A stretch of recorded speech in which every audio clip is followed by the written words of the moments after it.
So guys, mag-unboxing tayo. Micaela. So first time ever. It's my first time ever na magkaroon ako ng ganitong wallet, guys.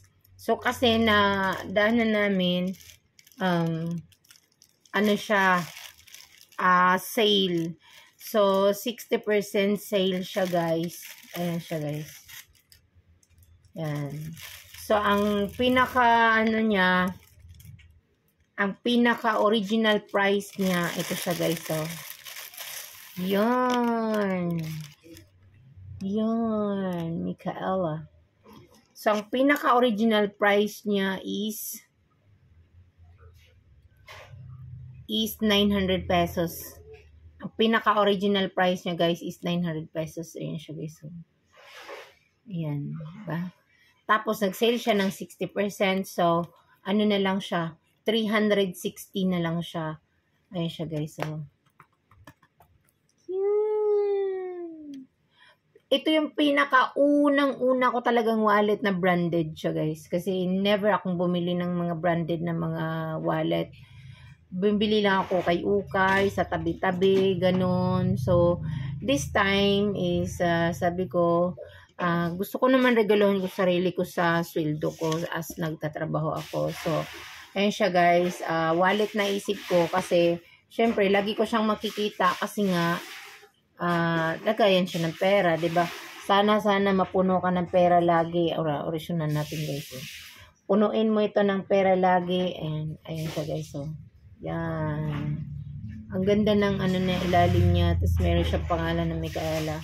Tapos yun siya, guys, marami siyang lagayan ng mga ATM, mga IDs, mga ganun, tapos picture dito.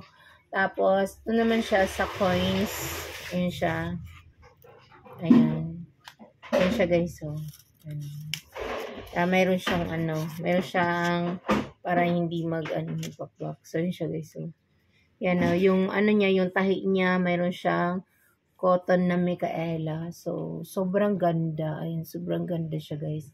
At, nagsawa na ako dun sa malaking wallet, yung mahaba na wallet. Nagsawa na ako. Gusto ko naman yung medyo maliit para magkasya lang siya sa maliit na bag. So, nakita ko siya at malaki naman yung yung discount. So, talagang sabi ko, yan, regalo ko na lang, tumaagang pamasko ko, regalo sarili ko, guys. Galing sa aking pinaghihirapan sa aking trabaho. So, 'di ba? Yan, deserve naman natin regaluhan ng sarili natin kasi nagsisipag naman tayo. At lalong-lalo na maaga tayong pumapasok, maaga tayong bumabangon sa umaga, maaga tayong gumigising, tapos gabi na tayo makauwi. So, pagtitipid, sobrang pagtitipid. So, deserve naman natin regaluhan yung sarili natin bilang reward sa ating pagsisikap. Ayan. So, first time ko talaga to ever since. So, ayan, meron na tayong branded na wallet. Thank you, guys.